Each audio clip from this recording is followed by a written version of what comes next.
ஆன்மீக உலக அன்பர்களுக்கு முதலில் வணக்கம். ஒரு புதுசா ஒருத்தர் தொழில் தொடங்க போறார்.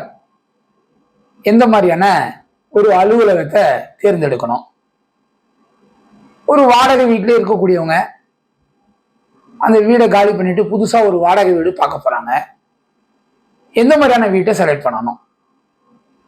இவங்க போய் பார்க்கும்போதே அந்த வீடு அல்லது அந்த அலுவலகம் பல நாள் பூட்டி இருந்தால், பல வருடங்களா பூட்டி இருக்குது, அந்த வீட்டில் போய் நான் குடியிருக்க போறேன், நான் வாடகை இருக்க போறேன் அப்படின்னு அவங்க போனாங்கன்னா அந்த ஜாதகர் தரித்திரத்தை சந்திப்பார். அதே போல ஒரு ஆபீஸ் ஒன்று ஓபன் பண்ண போறாங்க, ரொம்ப நாள் பூட்டி இருந்தது, நான் போய் அதில் தொழில் செய்ய போறேன் அப்படின்னு ஒருத்தர் போய் செய்தார்னா, வாசு என்னவாக இருந்தாலும் அவங்களுக்கு இந்த கிழக்கு திசை தான் ரொம்ப பெரிய யோகமான திசையா தான் இருந்திருக்கும். பல வருடங்களா பூட்டி இருந்தக்கூடிய ஒரு இடமாக இருந்தால் அந்த இடத்தில் சுபிட்சம் இருக்காது. அந்த இடத்தில் ஆபீஸ் வச்சா அந்த அலுவலகம் பெரிய லாபத்தில் இயங்காது.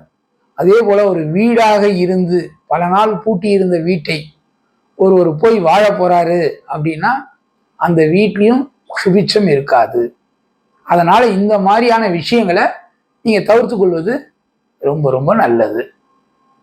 அதை விட புதிதாய் கட்டிய வீடு, புழக்கத்தில் உள்ள வீடு, புதிதாய் கட்டியிருக்கக்கூடிய கட்டடங்களில் அலுவலகம், புழக்கத்தில் இருக்கக்கூடிய அலுவலக கட்டடங்கள், இதுல மட்டுமே ஒருவர் வாழ்க்கையோ தொழிலோ நடத்தி வந்தால் அவர்களுக்கு சுபிட்சம் ஏற்படும். பல வருடங்களாக மூடிக்கொண்டிருக்கக்கூடிய வீடையோ அலுவலகத்தையோ மறுபடியும் சொல்லிக் கொள்கிறோம், இதை யூஸ் பண்ணாம இருக்கிறது ரொம்ப ரொம்ப நல்லது. அது அந்த வாடகை வீட்டில் இருக்கக்கூடியவங்களுக்கோ வாடகையில அலுவலகம் எடுத்து கொண்டு இருக்கக்கூடியவங்களுக்கோ ரொம்ப ரொம்ப நல்லதா இருக்கும்.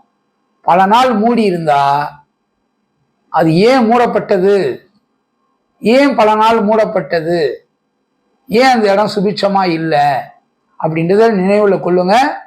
அந்த மாதிரி இடங்களை செலக்ட் பண்றதை தவிர்த்து கொள்ளுங்க. நன்றி, வணக்கம்.